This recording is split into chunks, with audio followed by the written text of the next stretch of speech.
तो आज से कुछ दिन पहले डॉक्टर रोज कॉटन ने एक श्राप का सामना किया था, जो कि एक ऐसी मुस्कान है जो कि खुशी नहीं बल्कि मौत का फरमान है। पर क्या होगा अगर कोई डर मिटने की बजाय और भी भयानक होकर लौटे? और ऐसा ही हुआ है डॉक्टर रोज के साथ, क्योंकि एक बार फिर से ये श्राप वापस आ चुका है और इस बार ये पहले से भी ज्यादा भयानक है। लेकिन इस बार आखिर कौन बनेगा इस श्राप का शिकार? ये जानने के लिए चलिए बढ़ते हैं सीधा इस कहानी की ओर।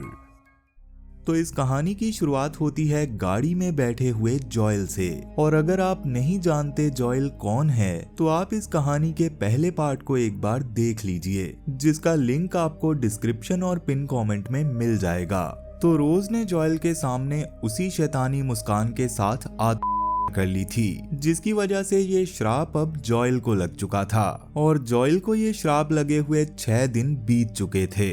तो अब जैसे ही वहां पर एक गाड़ी आकर रुकी तो जॉयल ने मास्क पहन लिया और वो गन की मदद से उस गाड़ी से निकले एक आदमी को उसके घर के अंदर ले आया, जहां उस आदमी का भाई पहले से ही मौजूद था। दरअसल ये दोनों आदमी बहुत बड़े गैंगस्टर्स थे, इसलिए जॉयल ने पहले एक गैंगस्टर को चाकू मारा, जिसके बाद दूसरे गैंगस्टर और जॉयल के बीच गोलीबारी हो गई, जिसमें वो दूसरा गैंगस्टर भी मारा गया। जबकि जॉयल चाहता था कि इनमें से एक गैंगस्टर जिंदा रहे और जॉयल को दूसरे गैंगस्टर को मारते हुए देखे, ताकि उसका ये श्राप उस देखने वाले को लग जाए। मगर उस वक्त उस घर में लुइस नाम का एक बंदा भी मौजूद था, जो अक्सर इन गैंगस्टर से ड्रग्स लेने आता था और उसने जॉयल को ये सब करते हुए देख लिया था, जिसका मतलब है कि जॉयल का ये श्राप अब लुइस को लग चुका है। इसलिए जॉयल उसे जिंदा छोड़कर वहां से जाने लगा। लेकिन तभी उन गैंगस्टर्स के साथी वहां पहुंच गए और जॉयल पर गोलियां चलाने लगे। और जैसे ही जॉयल उनसे बचकर घर से बाहर आकर सड़क पार करने लगा तो एक गाड़ी ने उसे कुचल दिया, जिससे जॉयल की मौत हो गई। तो अब इसके बाद हम न्यूज में स्काई राइली नाम की एक पॉप स्टार का इंटरव्यू होते हुए देखते हैं। दरअसल स्काई को 1 साल पहले ग्रैमी अवार्ड मिला था, जिसके बाद वो वर्ल्ड टूर करने निकल पड़ी। पर इसी दौरान उसका एक बहुत बड़ा एक्सीडेंट हो गया, जिसमें उसके साथी पॉल हडसन की मौत हो गई और स्काई भी काफी बुरी तरह से जख्मी हुई थी। मगर अब वो पहले से बेहतर है और कमबैक कर रही है। और 1 साल तक गायब रहने के बाद भी स्काई की फैन फॉलोइंग कम नहीं हुई, बल्कि लोग आज भी उसके पीछे दीवाने हैं। इसलिए स्काई ने अपने फैन से माफी मांगते हुए कहा कि मैं अपने टूर के दौरान काफी स्ट्रेस में थी और मैंने किसी की मदद लेने की बजाय सहारा लिया ड्रग्स का, जिसकी वजह से मैंने अपने ऊपर काबू खो दिया था। मगर अब मैं वो सब छोड़कर वापस आई हूँ। और इसी बीच हमें पता चलता है कि स्काई का जोशुआ नाम का एक पीए है और उसका पूरा शेड्यूल उसकी माँ संभालती हैं। अब इसके बाद स्काई अपने डांस रिहर्सल पर आई, जहां डांस करते वक्त अचानक उसकी कमर में बहुत ज्यादा दर्द होने लगा। इसलिए वो बाथरूम में छुपकर कुछ गोलियां खाने की कोशिश करने लगी, ताकि वो इस दर्द से बच सके। और ये गोलियां असल में ड्रग्स हैं। मगर तभी उसकी माँ ने दरवाजा खटखटाया और हड़बड़ी में उससे वो गोलियां सिंक के अंदर गिर गई। पर स्काई के पास इस दर्द से बचने का बस यही सहारा था, इसलिए उसने अपनी माँ के साथ जाते वक्त लुइस को मैसेज किया कि क्या मैं आ सकती हूँ। तो लुइस ने हाँ कर दी, जिसके बाद स्काई अपनी माँ और जोशुआ को चकमा देकर लुइस के घर पहुंची। मगर लुइस ने दरवाजा खोलते ही स्काई को अंदर खींचा और उसके गले पर तलवार रख के पूछा कि आखिर तुम्हें मुझसे चाहिए क्या, क्योंकि स्काई राइली यहाँ ऐसे ही नहीं आएगी। जिस पर स्काई ने कहा कि तुम्ही ने मुझे मैसेज करके यहाँ आने के लिए कहा था, ताकि मैं तुमसे वो नशे की गोलियां ले सकूं। लेकिन लुइस को ये याद ही नहीं था कि उसने स्काई को मैसेज कब किया था। दरअसल लुइस इस वक्त पागलों जैसी हरकतें कर रहा था, क्योंकि एक तो वो बहुत ज्यादा नशे में था और दूसरा जॉयल का श्राप भी उसे लगा हुआ था। खैर अब लुइस स्काई के लिए वो गोलियां लेने अंदर चला गया और स्काई वहां पर बैठकर उसका इंतजार करने लगी। मगर जब काफी वक्त तक लुइस बाहर नहीं आया तो स्काई उसे देखने अंदर चली आई। पर इसी बीच लुइस चिल्लाते हुए काफी डरी हुई हालत में अपने कमरे से बाहर आया और किसी से कहने लगा कि मुझसे दूर हो जाओ, जबकि स्काई को वहाँ पर और कोई भी नहीं दिख रहा था। मगर इसी दौरान अचानक लुइस मुस्कुराने लगा और उसकी इस शैतानी मुस्कान से स्काई बहुत ज्यादा डर गई। लेकिन लुइस ने उसी मुस्कान के साथ एक वेट प्लेट से अपने चेहरे को कुचलकर कर ली। तब इतना सारा खून देखकर स्काई को उल्टी आ गई और वो इस सब से काफी ज्यादा डर भी गई थी, इसलिए उसने पुलिस बुलाने के बारे में सोचा। मगर वहाँ लुइस की लाश के साथ बहुत सारे ड्रग्स भी पड़े थे, जिसका सारा इल्जाम स्काई पर आ जाएगा और इसलिए वो वहाँ से भाग आई। पर रात को स्काई जब सोने के लिए बेड पर आई तो उसे अपने बेड के पास लुइस दिखाई दिया, जो बस उसकी कल्पना थी। जिसके बाद स्काई की रात ऐसे ही जागते हुए गुजर गई। अब अगली सुबह मेकअप रूम में स्काई की माँ उससे उसकी तबीयत के बारे में पूछती है, मगर स्काई इस वक्त बहुत चिड़ी हुई थी, इसलिए उसकी माँ ने कहा कि तुम्हें जेमा से बात करनी चाहिए, जो कि कभी स्काई की बेस्ट फ्रेंड हुआ करती थी। पर स्काई ने उससे झगड़ा कर लिया था, जिसकी वजह से अब इन दोनों में बात नहीं होती। तब इसी बीच वहाँ पर डेरियस आया, जो कि स्काई के लेबल का हेड है और स्काई के करियर की देखभाल करता है। और उसने स्काई को एक चैरिटी फंड रेजिंग इवेंट में स्पीच देने के लिए इनवाइट किया और स्काई चाहकर भी उसे ना नहीं बोल पाई। तो अब इसके बाद एक बेहतरीन फोटोशूट करवाने के बाद स्काई जब चेंजिंग रूम में आई तो उसे इस बात से डर लगने लगा कि उसने लुइस के कमरे में उल्टी कर दी थी और उसके जरिए डीएनए मैच द्वारा पुलिस उसका पता ना लगा ले। और इसके साथ ही उसने जेमा को भी मैसेज करना चाहा पर कर नहीं पाई, क्योंकि उसने जेमा को बहुत बुरा भला बोला हुआ था। लेकिन तभी उसे एक अनजान नंबर से मैसेज आया, जिसमें लिखा था कि क्या तुम कल रात लुइस के घर पर थी। और तभी उसे शीशे में लुइस दिखाई दिया और वो स्काई को डराने लगा। तब स्काई की चीख सुनकर जोशुआ और उसकी माँ अंदर आए, मगर स्काई ने उन्हें झूठ बोला कि मैं एक मकड़ी को देखकर डर गई थी। पर सच तो ये था कि जो श्राप लुइस को जॉयल से मिला था वो अब स्काई को लग चुका है, जिससे स्काई की हालत खराब होती जा रही है। अब इसके बाद जब स्काई अपने फैंस को ऑटोग्राफ देने आई तो वहाँ एल्फ्रेडो नाम का एक अजीब सा आदमी आया, जिसने स्काई से एक येलो टी शर्ट पर साइन करने की रिक्वेस्ट की। मगर स्काई के साथ फोटो खिंचवाते वक्त अचानक वो आदमी जबरदस्ती स्काई को पकड़कर कहने लगा कि मैं तुम्हें हमेशा खुश रखूंगा। पर गार्ड्स ने उसे वहाँ से निकाल दिया। वहीं स्काई ये बात अच्छे से जानती थी कि वो एक स्टार है और स्टार्स के लिए ये सब आम बात है, इसलिए उसने अपना काम जारी रखा। लेकिन इसी बीच वहाँ पर एक छोटी लड़की आई और जब स्काई ने उससे उसका नाम पूछा तो वो बिना कोई जवाब दिए स्काई की तरफ देखकर डरावने तरीके से मुस्कुराती रही और उसकी इस मुस्कान ने स्काई को काफी डरा दिया था। अब वहाँ से घर आने पर स्काई उस अनजान नंबर से आए हुए मैसेज से काफी घबराई हुई थी, इसलिए उसने अपना मूड ठीक करने के लिए जेमा को फोन लगाया और जेमा से माफी मांगकर उसे अपने घर मिलने बुलाया। और जेमा ने कहा कि मैं 45 मिनट में पहुँच जाऊंगी। जिसके बाद बेचैन स्काई ने पानी पिया और बॉटल को टेबल पर रखकर पियानो पर गाने गाने लगी। पर इसी दौरान उसकी पानी की बोतल नीचे गिरकर टूट गई, जिसने स्काई को काफी डरा दिया था। और जब स्काई बोतल के कांच को साफ करने लगी तो उसे वहां पर उसके उसी साइको फैन एल्फ्रेडो की टी शर्ट जमीन पर पड़ी हुई मिली। और थोड़ा आगे बढ़ने पर उसे वहां एल्फ्रेडो के बाकी सारे कपड़े भी मिले, जिनमें उसकी अंडरवियर तक शामिल थी।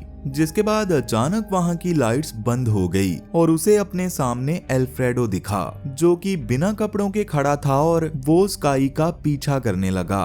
तब डरी हुई स्काई ने जब दरवाजा खोला तो उसे दरवाजे के बाहर जेमा खड़ी मिली और जब स्काई ने अंदर देखा तो वहां पर कोई भी नहीं था और उसके पानी की बोतल भी बिल्कुल ठीक थी, जिससे स्काई को लगा कि शायद ये सब उसके दिमाग का वहम है। तब स्काई ने जेमा से पूछा कि तुम इतनी जल्दी कैसे आ गई। तो जेमा ने कहा कि तुमने मुझे 1 घंटा पहले फोन किया था। जिसके बाद दोनों दोस्तों ने आपस में बात की और अपने सारे गिले शिकवे दूर कर लिए। और स्काई ने जेमा को बताया कि कैसे वो लुइस के घर गई और कैसे लुइस ने उसके सामने आत्महत्या की। जिस पर जेमा ने कहा कि तुम पुलिस को इसके बारे में कुछ मत बताना, क्योंकि इससे पुलिस तुम पर ही शक करेगी।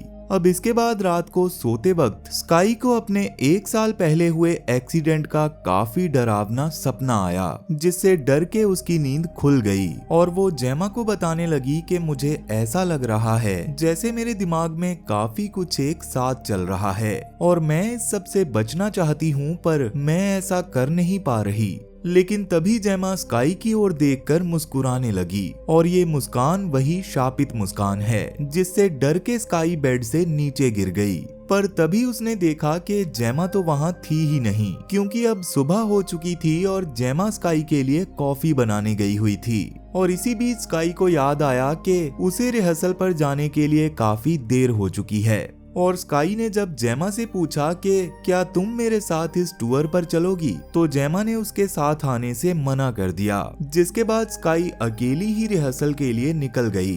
पर रिहर्सल के दौरान स्काई को वहां पर पॉल दिखाई दिया और स्काई स्टेज पर गिर गई और उसे लगा कि उसकी टांग की हड्डी टूट गई है, पर असल में ऐसा कुछ भी नहीं था। मगर स्काई गुस्से में अपने बैक डांसर्स पर ही इसका इल्जाम लगाकर अपने कमरे की ओर चली गई, जहां उसने देखा कि जोशुआ उसके कमरे से मुस्कुराता हुआ निकला था।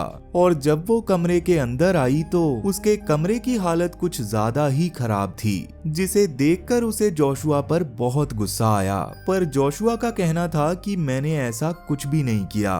तब स्काई की ऐसी हालत देखकर उसकी माँ ने उससे पूछा कि क्या तुम फिर से नशा करने लगी हो, तो स्काई ने कहा कि आप चाहो तो मेरा ड्रग टेस्ट करवा लो, मगर मैं इस टूर पर जाने के लिए तैयार नहीं हूँ। और इस बात पर उन दोनों में काफी बहस हुई, पर उसकी माँ ने कहा कि तुम्हें ये करना ही पड़ेगा। जिसके बाद अपनी हालत ठीक ना होने के बावजूद भी स्काई यहाँ से सीधा उस जगह पहुंची जहाँ डेरियस ने उसे स्पीच देने के लिए बुलाया था। तब वहां खड़ी स्काई ने जेमा को मैसेज किया, पर उसका कोई जवाब नहीं आया। लेकिन इसी बीच उसे उसी अनजान नंबर से मैसेज आया कि मैं जानता हूं तुम स्काई राइली हो और तुम उस रात लुइस के घर पर ही थी, जिससे स्काई और भी डर गई। पर इसी दौरान उसके स्टेज पर जाने का टाइम हो गया और वो स्पीच देने लगी। लेकिन तभी अचानक वो स्क्रीन रुक गई, जिससे पढ़कर स्काई स्पीच दे रही थी और पहले से ही डरी और घबराई हुई स्काई जो मुंह में आए बोलने लगी, जो उसकी स्पीच से बिल्कुल अलग था, जिससे वहां बैठे लोग बिल्कुल भी खुश नहीं थे। मगर इसी बीच वो स्क्रीन फिर से चालू हो गई और स्काई ने वहां से पढ़कर बोला कि अब मैं स्टेज पर बुलाना चाहूंगी पॉल हडसन को, जबकि वो तो मर चुका है। लेकिन तभी स्काई की नजर वहां मौजूद लोगों में बैठे पॉल पर पड़ी, जो उसी शैतानी मुस्कान के साथ स्काई की ओर बढ़ने लगा। और डर और हड़बड़ी में स्काई स्टेज पर खड़ी एक बूढ़ी एंकर को ही नीचे फेंक देती है। और इस शराब से पीड़ित स्काई जब अपने कमरे में आई तो उसे फिर से उस अनजान नंबर से मैसेज आया, जिसमें लिखा था कि तुम बहुत बड़े खतरे में हो, क्योंकि तुम जो कुछ भी देख रही हो वो तुम्हारा वहम नहीं है और मैं इससे बचने के लिए तुम्हारी मदद कर सकता हूँ, पर इसके लिए तुम्हें मुझे मिलना होगा। जिसके बाद उसने स्काई को लुइस की एक वीडियो भेजी, जिसमें वो भी इस शराब के दौरान स्काई की तरह ही हरकतें कर रहा था। इसलिए स्काई ने एक क्लब में उस अनजान आदमी से मिलने का फैसला किया, जहां वो मॉरिस नाम के एक आदमी से मिली,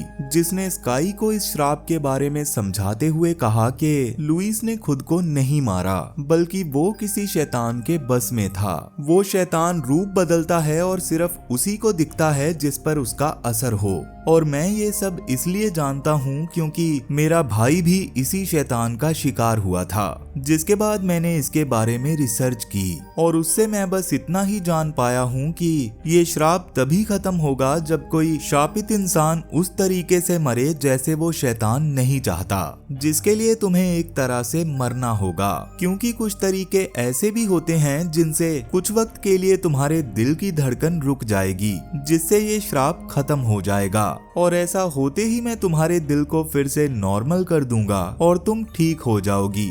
पर तभी उस क्लब में मौजूद लोगों ने स्काई को पहचान लिया, जिसके कारण उसे वहां से भागना पड़ा। तो अब वहां से स्काई सीधा अपने घर आई, जहां हम देखते हैं कि मॉरिस की बातों ने स्काई की परेशानी को और भी बढ़ा दिया था, जिसके चलते स्काई अपने बाथरूम में काफी तोड़फोड़ करती है और फाइनली उसने वो नशे की गोलियां खा ली। लेकिन जैसे ही वो बाहर आई तो उसके स्टेज परफॉर्मेंस वाले लोग उसी शैतानी मुस्कान के साथ उसकी ओर बढ़ने लगे और उन्होंने कुछ ही पलों में स्काई को पकड़ लिया और स्काई का सर एक पियानो पर दे मारा। जिसके बाद कोई उसके बाल नोचने लगा तो किसी ने तो अपना हाथ ही स्काई के मुंह में घुसा दिया। जिसके अगले सीन में हम गाड़ी में सफर कर रहे स्काई और पॉल को देखते हैं, जहां ये दोनों नशे की हालत में एक दूसरे से लड़ रहे थे, जिसकी वजह से इनका एक्सीडेंट हो गया।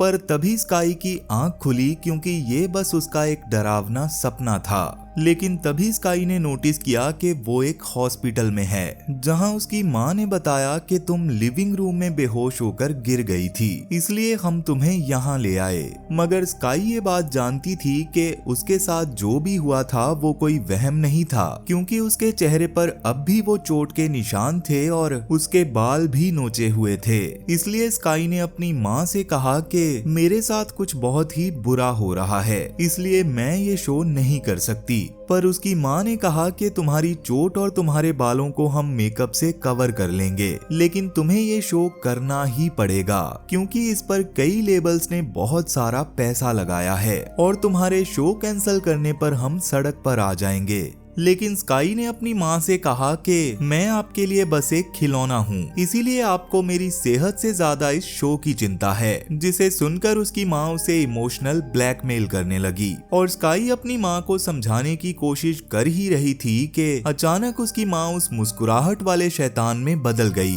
उन्होंने एक शीशा तोड़कर उसके कांच के एक टुकड़े को उठाया और अपने आप को बुरी तरह से मारने लगी, जिससे डर के स्काई वहाँ से भागने ही वाली थी कि तभी उसे एहसास हुआ कि उस शीशे का टुकड़ा तो उसी के हाथ में है और उसके हाथों और कपड़ों पर बहुत सारा खून भी लगा हुआ था। और जैसे ही वो पीछे मुड़ी तो वहाँ जमीन पर उसकी माँ की लाश पड़ी थी, यानी कि उस शैतान ने स्काई के हाथों ही उसकी माँ को मरवा दिया। तब इसी बीच जोशुआ रूम में आया, पर स्काई ने उसे बाहर ही रोककर अपने लिए कोल्ड ड्रिंक लेने भेज दिया और वो खून भरे कपड़ों के ऊपर एक हुडी पहनकर वहाँ से निकल गई। लेकिन रास्ते में ही उसे जोशुआ मिला, जो स्काई के कपड़ों पे इतना सारा खून देखकर डॉक्टर को बुलाने लगा। मगर स्काई ने चालाकी से एक सिक्योरिटी गार्ड की गन निकाली और उसकी मदद से वहाँ से बाहर आ गई, जहाँ हॉस्पिटल के बाहर उसे जेमा मिली। तब स्काई ने एक गाड़ी चुराई और जेमा को लेकर वहां से भाग गई, जहां गाड़ी में उसने मॉरिस को मैसेज किया और मॉरिस ने उसे एक लोकेशन भेजी और स्काई अब मॉरिस के बनाए प्लान को अंजाम देने के लिए उसकी भेजी लोकेशन पर जाना चाहती थी।